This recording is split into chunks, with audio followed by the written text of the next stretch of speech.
Welcome to MyLife, Tanya Applied with Rabbi Jacobson, a journey into the deepest teachings of Torah and their application to our personal, emotional, and psychological lives.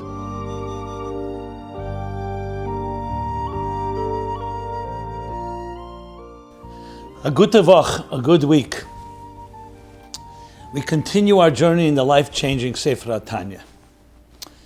This program is made possible by Rena Lights LLC, and it is an honor and merit of Rabbi Yosef Halevi Weinberg, Olav Hashalom, and Rabbi Moshe Pinchas HaKoyen Katz, Olav Hashalom, and also Rabbi Yoel Khan HaKoyen, Olav Hashalom. It is also in schus of Zev Yecheskel and Risha Katz Le'edich Yomim V'Shanim Tevis for many long, healthy years.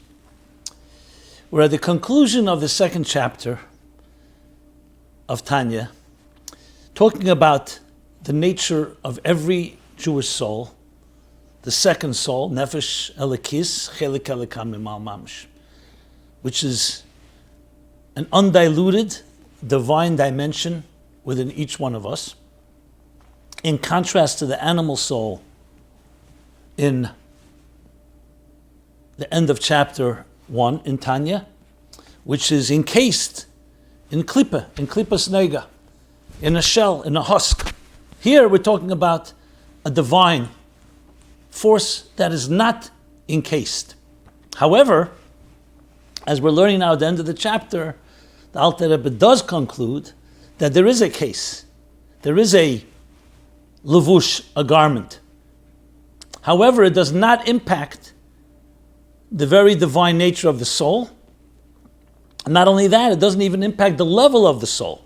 Remember, we learned that in this process, that it all rooted in the divine chelik elikam mimal mamish, godliness himself imparted a piece of godliness in the neshama, vayipach ba'apav nishmas chaim, from his innermost breath, like a child from a father that comes from the very genetic matter, genetic code of the father, mamoyach tipas moyach ha'av, so too a neshama comes machshavte v'chachmase yizbarach.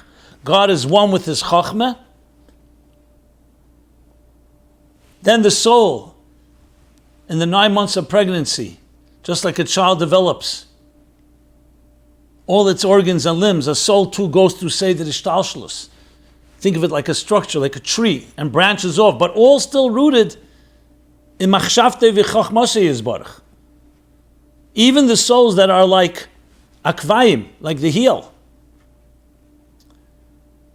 in the mashal, like the tzipornayim, like the toenails, all come from the father's genetic structure. Tipas mayachav, from the seed, spiritually speaking, even as it branches into many different levels of souls.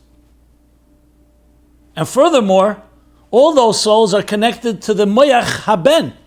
All the souls are connected to the higher souls that are compared to the reish haben, not to the akvayim, not to the heel, but to the head, which in turn connects it even more revealed way with the head or the mind of God, the supernal wisdom of the divine.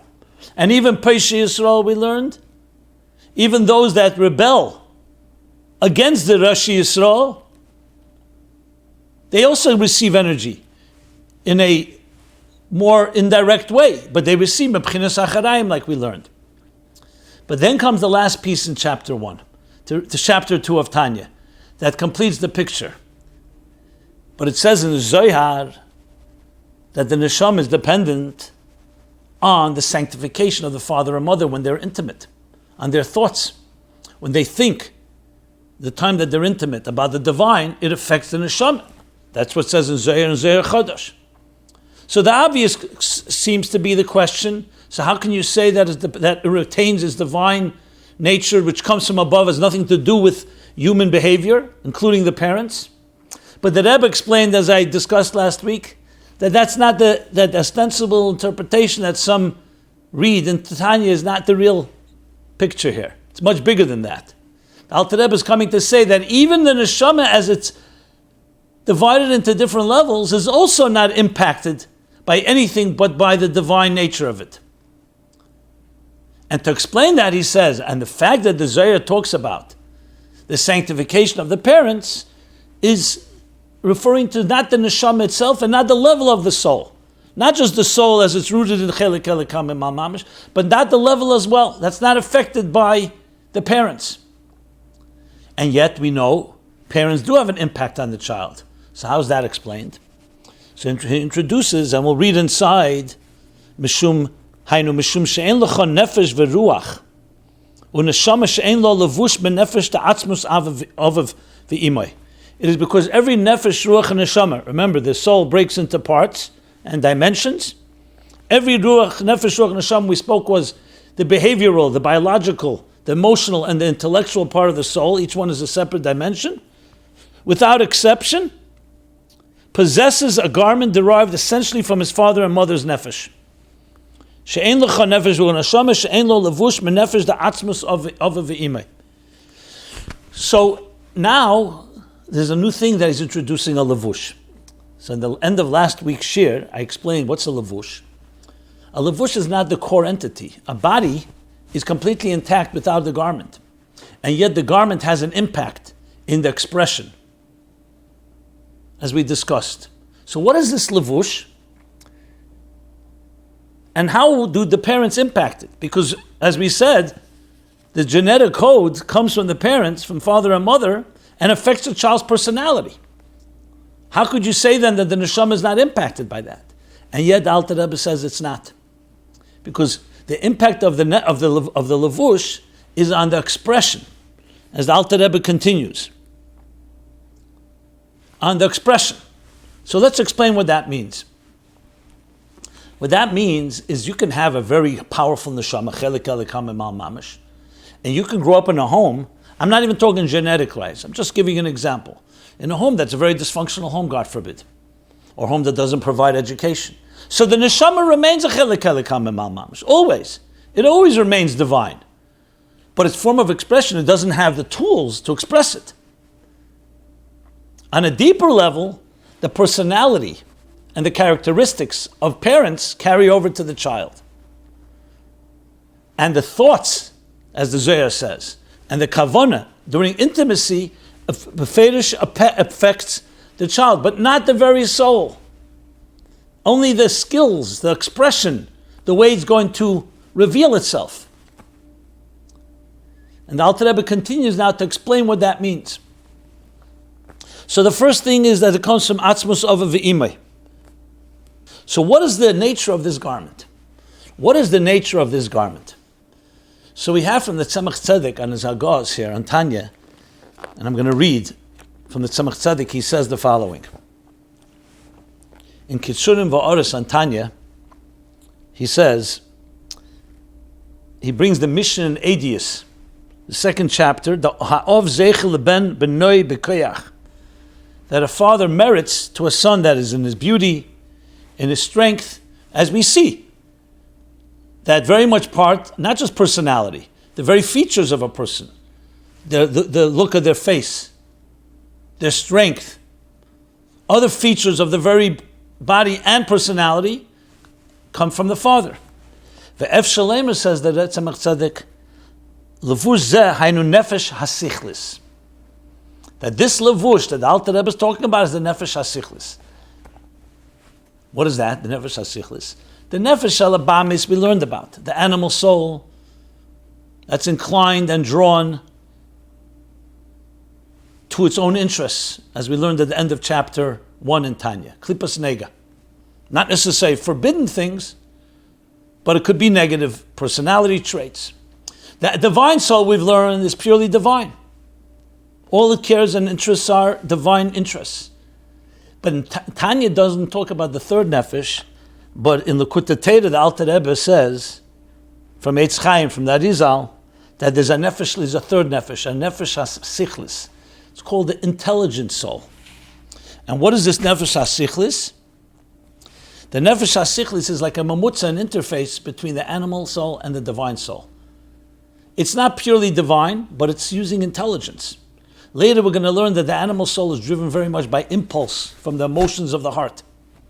Nefesh HaSichel is like a neutral arbiter.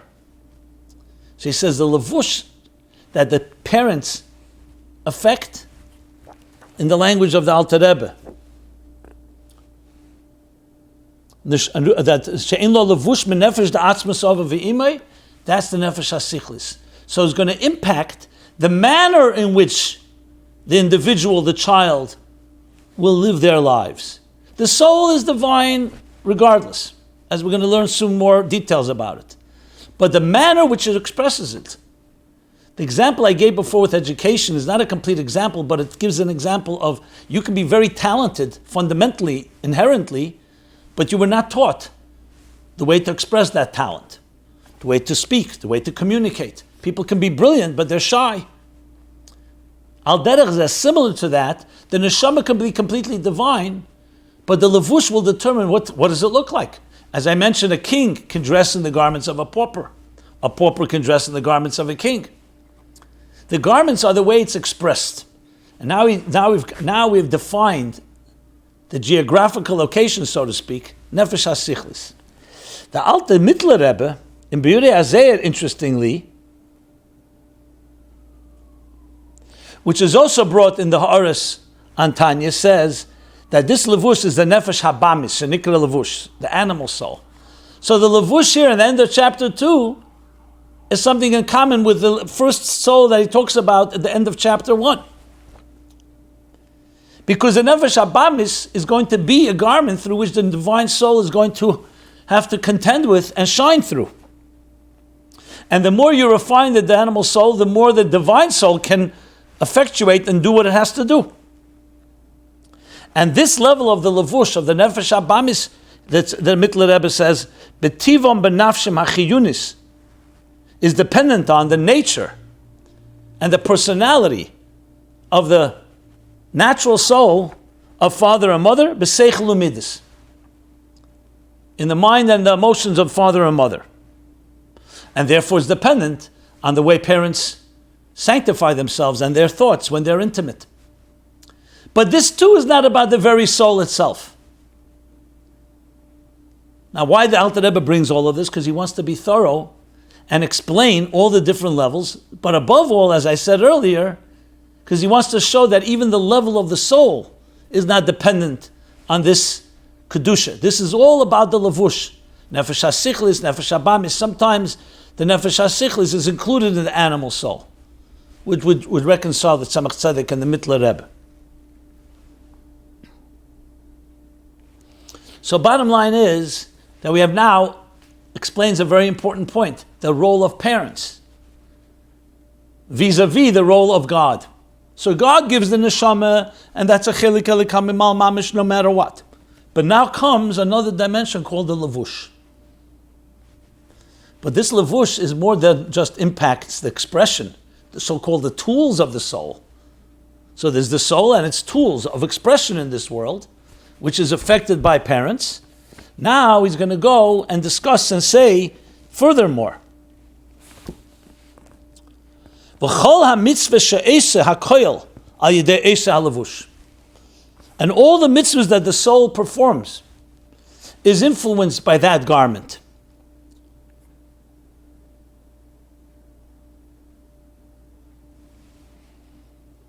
So now it clearly states, it's not just the personality and other elements like benoi, bekoyach, the look, the temperament, the strength, the different features that the child receives from its parents, but now it also affects the mitzvahs. So let's explain what that means. So that Arizal says, in the Kisva Arizal that he's citing here, and I should mention that this whole language that we're reading till the end of the chapter is all from Kisva Arizal, except not exactly in the same order. So that Arizal says that when a neshama comes to this world, remember it's a spiritual entity. In order for it to be able to perform mitzvahs, it needs tools, it needs support, it needs a way to express itself. And the Arizal explains two possibilities. Most neshamas are reincarnations, and they come back to this world to correct something they missed in the previous lifetime. So the Tzemach Tzedek says, so those sins or those transgressions or those shortcomings will block the soul from performing them. Because didn't happen the first time, why is it going to happen this time? So it needs support. It needs more strength. And that's what the parents provide. The levush that they provide through their intentions have effect.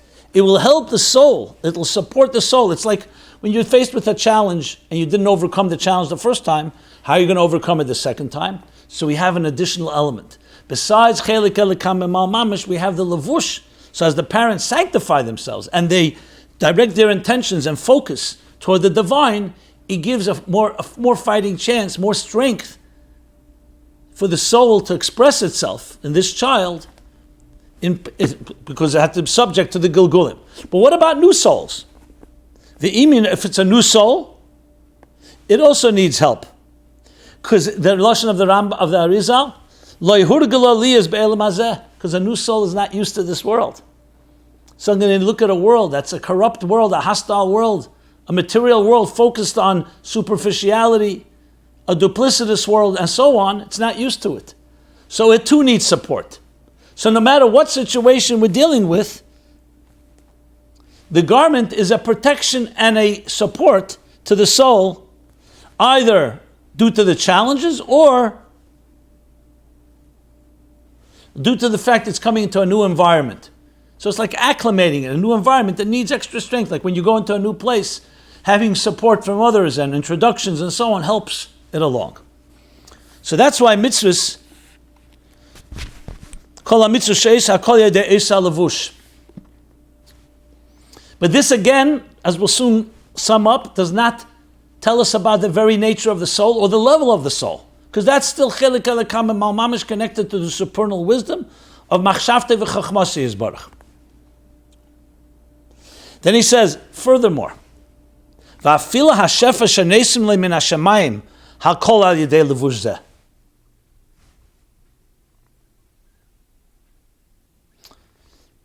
And even the blessings that flow to the person from heaven are all given through that garment. So here's yet another function of the garment. It is the channel, not just of the work of the soul and the support, but even that which is not dependent on the avodah of the person also comes through this garment. Now, it doesn't spell out what that means exactly, but you can say all the brachas we receive, all the gifts we receive, all the blessings. So that too, the parents in their sanctification during intimacy helps that as long as well. Bottom line is that in addition to the very soul, which is a divine, purely divine entity, our parents have a strong influence in how easy life is going to be and how difficult. How to deal with the challenges, how to do our mitzvahs, and now how to receive our blessings. So you can have, for example, a person with a brilliant mind, but they never went to school, they never had a good teacher. They may still make it with a brilliant mind, but how much more so would it be if they had the support, if they had validation, if they had everything they needed that drew out their talents, having a mentor, a mashpia. So though it's not an exact example, because those things are outside forces, and here we're talking about a levush, even of the nefesh ha-sichlus or nefesh ha-bamis, that the parents provide a refined garment. But when you have a refined garment, it definitely helps along. So a human being can be the most beautiful soul, most beautiful human being. But let's say you're wearing dirty garments. You come knock on the door, they look at you, they say, 1 second, I don't know if I want to have a relationship with this person. They may be superficial, but a garment makes a difference. The way you speak, your mannerisms, your body language. All this is part of the levush. So the neshama is intact no matter what. But this is the role of the levush. So also the shefa that comes to the person.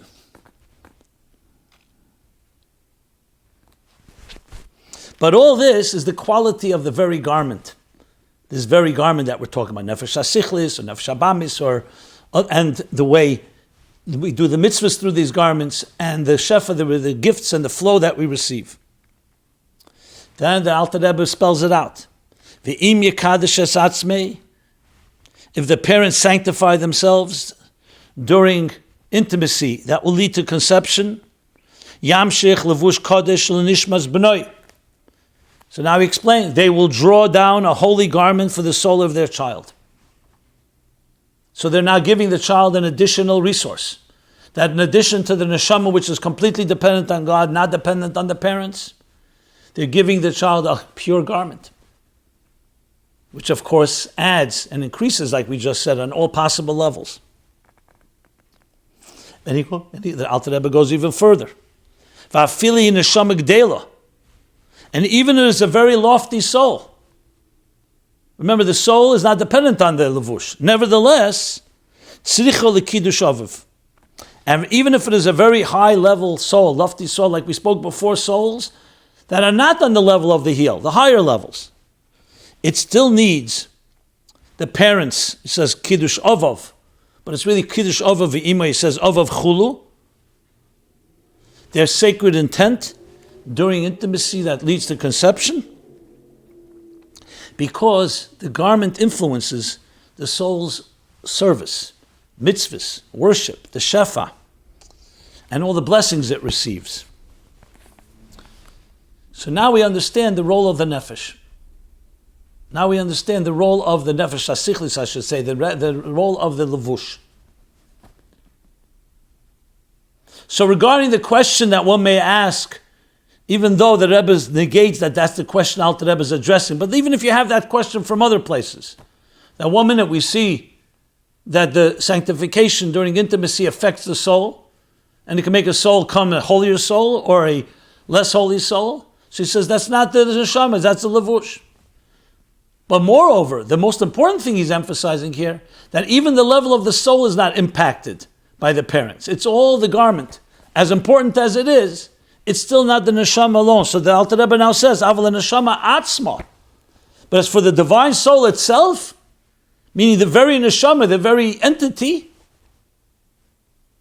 that's not affected by the parents' thoughts at all. They cannot change what soul you will receive and its very divine nature. It doesn't matter what they think. So even in the worst case scenario, the neshama is never affected by that. They will affect, of course, the channels, the expression. Like I said, we need the tools. The nefesh hasichlis. To the point that he says, Hine lepomim. And this proves this point. How do we know it's not affected? Hine lepomim nishmas adam gavoya le'ein kates, bo lias b'noi shal odam nivze v'shafel chulu. As we see that sometimes the soul of an inestimably great person will enter the child of a disgraceful lowly person. And one example, of course, is Avram born to Terach. So what do you see from this? That a very great neshama is born to someone who's a very lowly person and clearly did not have the right intentions and focus during intimacy. But the neshama is still a great neshama. That proves that the neshama is not impacted by the parents. The neshama, but the expression and the flow of blessings and the other things we discussed is impacted. So you see here further proof that even in this case where the levush is affected, it does not affect the soul's divinity, and what level of soul it would be. Not the soul. It's affecting the soul's expression. Think of it like a healthy heart, but the arteries can be blocked or they can be opened. So the heart can be completely intact, but you need arteries. You need it to flow properly. And then the Alter Rebbe concludes. Parshas Vayera ubetayim mitzvos Parshas Bereshis. As I said, all this last piece of Tanya that began with the words so from the words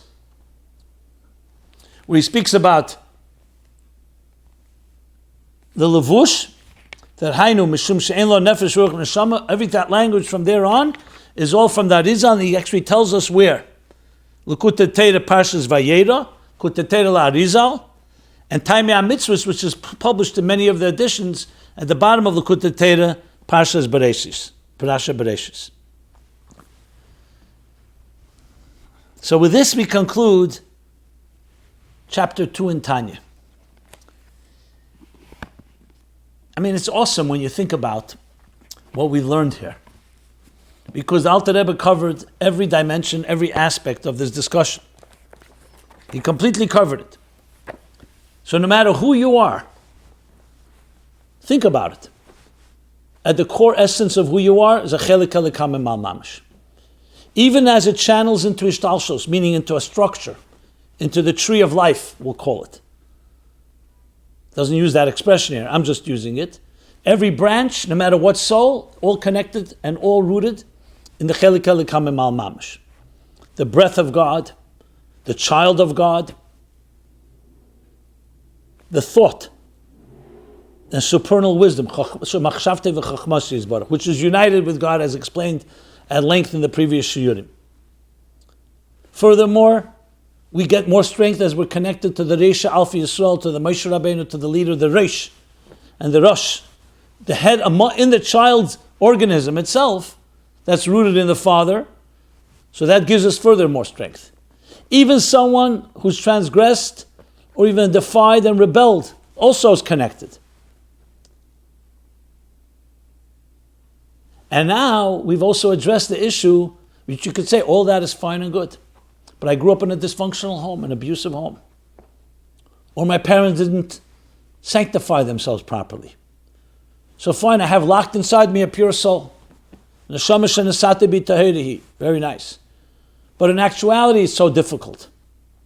Says the Alter Rebbe, the parents, as important as they play a role, and they do play an important role as we discussed, do not affect your very power, the vitality of your divine nature, of your ability to fulfill your mission in this world.